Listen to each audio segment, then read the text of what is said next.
When heterosexuals talk about pregnancy, they always try to bring science into it. They'll say stuff like, I like females because only they can get pregnant and have children. And this isn't true. Pregnancy is not a female thing or a male thing. It's just an activity that anybody can take part in. Take a heterosexual couple and a gay couple. Which one of these can experience pregnancy and produce a new child? If you only say the heterosexual couple, you're wrong about that. Think about pregnancy from the man's perspective. The woman's belly gets bigger over 9 months, the water breaks, and a baby comes in the hospital bed. That's all the man sees, so you can replicate that in a gay couple. To get a bigger belly, just do some special effects work to make it look like your belly is getting bigger over time. From the gay man's perspective, it'll be the same as the heterosexual man. It's just your partner's belly getting bigger over time.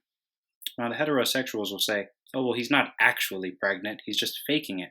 Well, first of all, go back to the heterosexual man's perspective. She could be faking it as well. Same could be said for any female that's pregnant, because nobody ever checks. Every time a female lifts her shirt up and it looks like a real pregnant belly, people just tend to accept that it's real. Nobody knows if she's secretly adding in random materials over the course of 9 months to make it look real, because nobody checks. They just blindly accept that they're telling the truth. The heterosexuals will say, oh, we went to get an ultrasound and I saw the baby myself on the screen. Therefore, it is different. Well, that's actually not true. That's not what happened. The doctor certainly made it look like he was showing you the inside of the belly, but that could be a fake video on the screen, and you're appealing to a TV screen for your argument. You have no way of knowing what a real pregnancy is because it doesn't exist. You're trusting in a random screen. You could take a gay couple to get an ultrasound, and the doctor can have his little camera and wave it around and do the same procedure with the same fake video.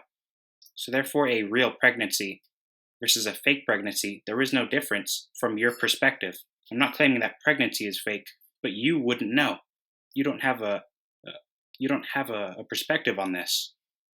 There's no difference between the two for what I'm specifically describing, and don't misinterpret it.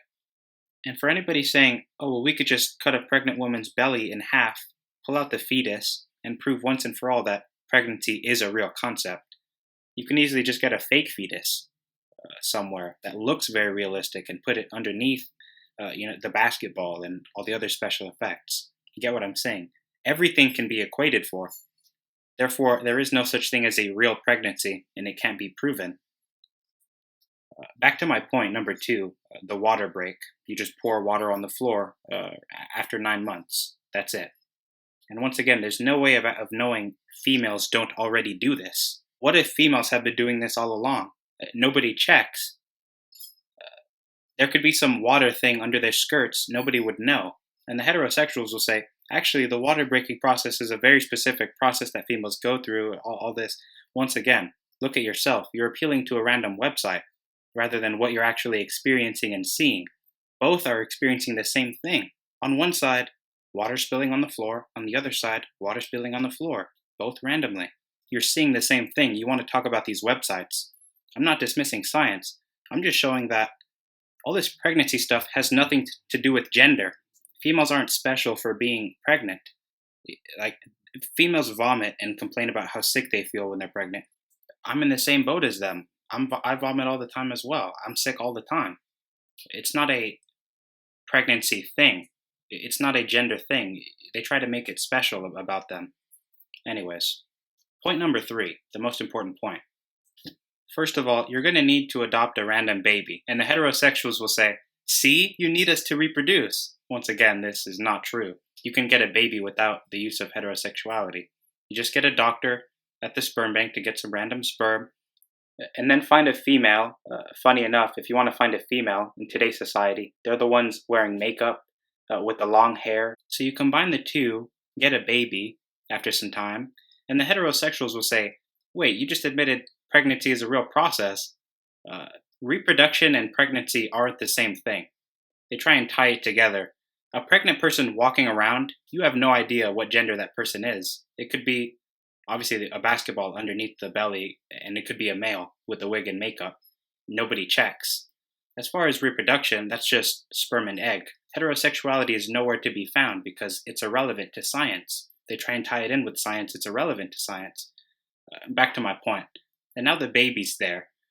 Take the baby, put it under the blanket, ready for delivery, and now the man will start screaming randomly because this is what females do in their real pregnancies. And the heterosexuals will say, well, it actually hurts in a real baby delivery, and it's not going to hurt if you're faking it. Well, we have technology that can match the pain that women feel. It's a machine. You just connect the tubes to the guy's stomach, and there's electricity, and now pain is equated. Once again, everything can be equated, so there goes that argument. The next step is the gynecologist delivers the baby, pulls it out between the man's legs, and now the baby has been born. And from the male's perspective, it's just a baby coming out of some legs randomly. It's the same thing. You want to point at these science articles. Oh, it's coming out of the cervix, and oh, all this. No.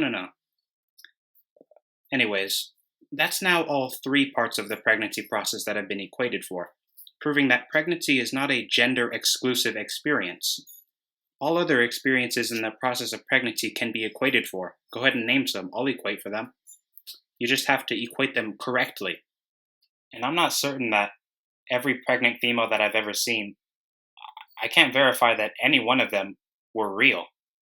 Nobody can. There could be some baby-making machine out there pumping out the real babies, and all these females are just pretending.